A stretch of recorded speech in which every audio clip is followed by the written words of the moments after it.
ചെന്നൈയിൽ കുറച്ച് പ്രശസ്തമായിട്ടുള്ള പോണ്ടി ബസാറിലേക്കാണ് കേട്ടോ നമ്മൾ പോയിക്കൊണ്ടിരിക്കണേ. അവിടെ 2 ലക്ഷ്യങ്ങളാണുള്ളത്. ഒന്ന്, നമ്മളുടെ ബാലാജി ഭവൻ എന്ന് പറഞ്ഞിട്ടുള്ള ഒരു റെസ്റ്റോറൻ്റ് ഉണ്ട്. അതിൻ്റെ ജസ്റ്റ് മുമ്പിലായിട്ട് ഒരു റെട്രോ ഫോട്ടോഗ്രാഫി എന്ന് പറഞ്ഞിട്ട് ഞാൻ കുറേ വീഡിയോസായി കാണുന്നു. അപ്പോൾ എനിക്ക് നല്ല ഇൻട്രസ്റ്റിംഗ് ആയിട്ട് തോന്നി. 150 റുപ്പീസാണ് കേട്ടോ. കുറേ റീൽസിലും ഷോർട്സിലൊക്കെ കണ്ടിട്ട് കുറേ കാലമായി വരണം എന്ന് വിചാരിച്ചിട്ട് വെക്കേഷൻ ആയപ്പോൾ നമ്മളൊന്ന് വന്ന് ഫോട്ടോ ഒക്കെ എടുത്തു. അവർ പ്രിൻ്റ് എടുത്ത് തരും. അത് നമുക്ക് എങ്ങനെ വേണമെങ്കിലും പിന്നീട് ഫ്രെയിം ചെയ്യുക, എങ്ങനെ വേണമെങ്കിലും യൂസ് ചെയ്യാം.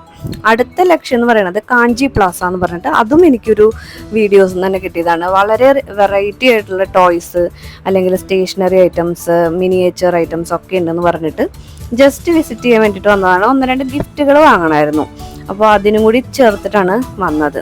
അപ്പോൾ വന്ന സ്ഥിതിക്ക് നമുക്ക് വെക്കേഷൻ അല്ലേ, കുറച്ചിങ്ങനെ മിനിയേച്ചർ ഐറ്റംസ് ഒക്കെ വാങ്ങാമെന്ന് വിചാരിച്ചിട്ട് ഏറ്റവും താഴെയുള്ള സ്ഥലത്ത് നിന്ന് നമ്മൾ മിനിയേച്ചർ ഐറ്റംസ് ഒക്കെ നോക്കിട്ടോ.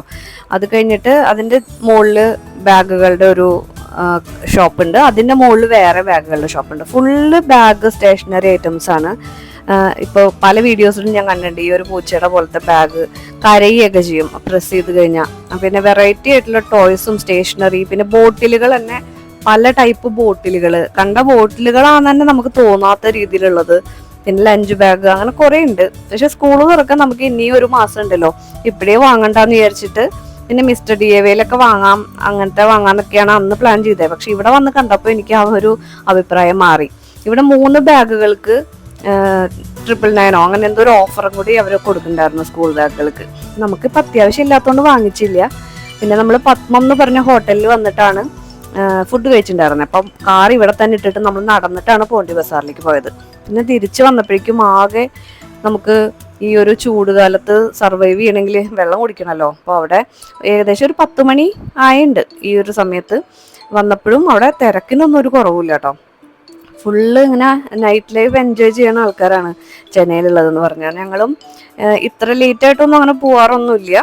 പക്ഷെ ആദ്യമായിട്ടാണ് ഇങ്ങനെ ടി നഗറൊക്കെ ഇതുപോലെ ഈ ഒരു സമയത്ത് ഒരു ഷോപ്പിൽ വന്നത്. അപ്പോഴും പത്മത്തിൽ ഇപ്പോഴും ആൾക്കാർ ഇങ്ങനെ വന്നുകൊണ്ടിരിക്കുകയായിരുന്നു 10 മണി കഴിഞ്ഞിട്ടും.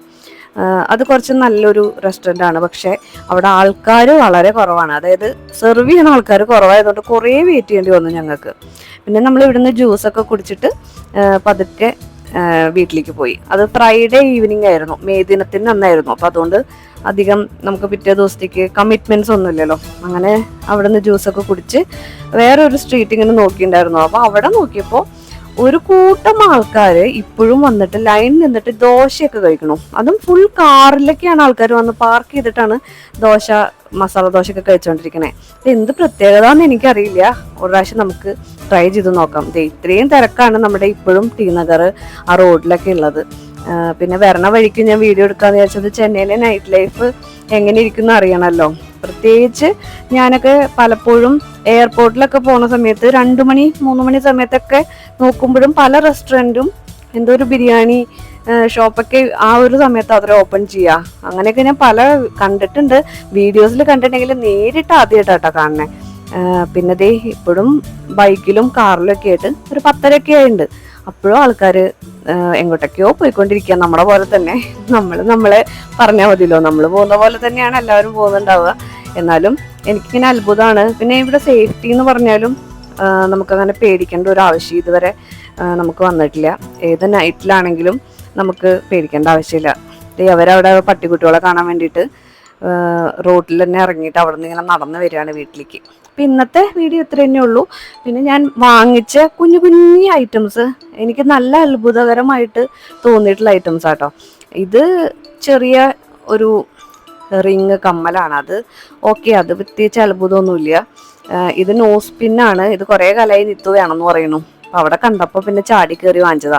ഞാനും വിചാരിച്ചു നന്നായിരിക്കുന്നു, പക്ഷെ എനിക്ക് ഭയങ്കര വലുതാണ്. അവൾക്കും വലുത് തന്നെയാണ്. എന്നാലും ഓക്കെ, ഇഷ്ടമായി. പിന്നെ ഈ ഒരു റേഡിയോ പോലെ ഇരിക്കുന്ന സംഭവം കണ്ടപ്പോൾ ഇത് ഞാൻ ഇൻസ്റ്റയിൽ കണ്ടിട്ടുണ്ട്, എനിക്ക് വാങ്ങിച്ചു തരുമോ എന്നൊക്കെ ചോദിച്ചിട്ട് ഭയങ്കര ബഹളമായിരുന്നു ഷോപ്പിൽ. അങ്ങനെ നമ്മൾ വാങ്ങിച്ചതാണ്. പിന്നെ മിനിയേച്ചർ ഐറ്റംസിൽ ഇത് ഈ ഒരു ബൊക്കെ തുളിപ്സ് ഭയങ്കര ഇഷ്ടമായതുകൊണ്ട് കിത്തു അതാണ് വാങ്ങിച്ചത്. എനിക്ക് ഈ ഒരു ക്യാൻ നല്ല ഇഷ്ടമായി. ഒരു 30 റുപ്പീസ് അങ്ങനെയൊക്കെ ഉള്ളൂ. ഇപ്പം ഇവിടങ്ങളിലൊക്കെ വാങ്ങുമ്പോൾ നല്ല പൈസ ഉണ്ടാവാറുണ്ട്. 30-50 ആ റേഞ്ചിലാണ് അവിടെ മിനിയേച്ചേഴ്സ് എല്ലാത്തിനും ഉള്ളത്. അപ്പോൾ ഈ ഒരു റെട്രോ റേഡിയോ അല്ലെങ്കിൽ ടേപ്പ് റെക്കോർഡർ എന്നൊക്കെ പറയുന്ന സാധനം ഞാൻ നോക്കിയപ്പോഴേ ഇതിൽ റെക്കോർഡിംഗ് സൗകര്യമൊക്കെ ഉണ്ട്. ഓൾറെഡി റെക്കോർഡഡ് ആയിട്ടുള്ള ഒരു പാട്ടും ഉണ്ട് കേട്ടോ. അധികം പ്ലേ ചെയ്ത കോപ്പിറൈറ്റ് വരും വിചാരിച്ചിട്ടാണ് ഞാൻ വേഗം സ്റ്റോപ്പ് ചെയ്തത്. റെക്കോർഡഡ് ആയിട്ടുള്ള 1-2 സോങ്സ് ഉണ്ട്. പ്ലസ് നമുക്ക് അതിങ്ങനെ ഓപ്പൺ ചെയ്തിട്ട് പണ്ടത്തെയൊക്കെ നമ്മുടെ കാസറ്റൊക്കെ ഓർമ്മയുണ്ടോ എന്നറിയില്ല, എൻ്റെയൊക്കെ ഏജിലുള്ളവർക്ക് മനസ്സിലാവും. ഇങ്ങനെ നമ്മൾ പണ്ട് കാസറ്റ് യൂസ് ചെയ്ത് പാട്ട് കേൾക്കുന്നത്. പിന്നീട് അത് കഴിഞ്ഞ് CD വന്നു, DVD വന്നു, പെൻഡ്രൈവ് വന്നു. ഇപ്പോൾ ഒന്നിൻ്റെ ആവശ്യമില്ല, ഫുൾ വൈഫൈ കാലായി.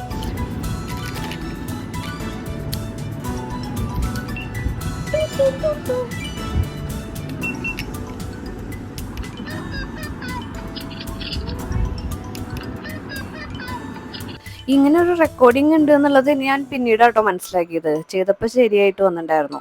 പിന്നെ ഇതേ നമ്മൾ അന്ന് പ്രിൻ്റ് എടുത്ത ആ ഒരു പേപ്പർ മോഡൽ സ്ട്രേഞ്ചർ തിങ്സ് വേണമെന്ന് അവർക്ക് നിർബന്ധമായിരുന്നു. അവരതിൻ്റെ ഫാൻ ആയതുകൊണ്ട് അത് നമ്മളൊരു ഫ്രെയിം ചെയ്തു, നമ്മുടെ ലിവിങ് റൂമിൽ ഭംഗിയിൽ ഇങ്ങനെ വെച്ചിട്ടുണ്ട്. അതൊരു വെറൈറ്റി ആണല്ലോ എന്ന് വിചാരിച്ചിട്ട്. അങ്ങനപ്പോൾ ഇനി നമുക്ക് അടുത്ത നല്ലൊരു വീഡിയോ ആയിട്ട് വേഗം തന്നെ കാണാം കേട്ടോ. ലൈക്ക് ചെയ്യാനും സബ്സ്ക്രൈബ് ചെയ്യാനൊന്നും മറക്കല്ലേ കേട്ടോ.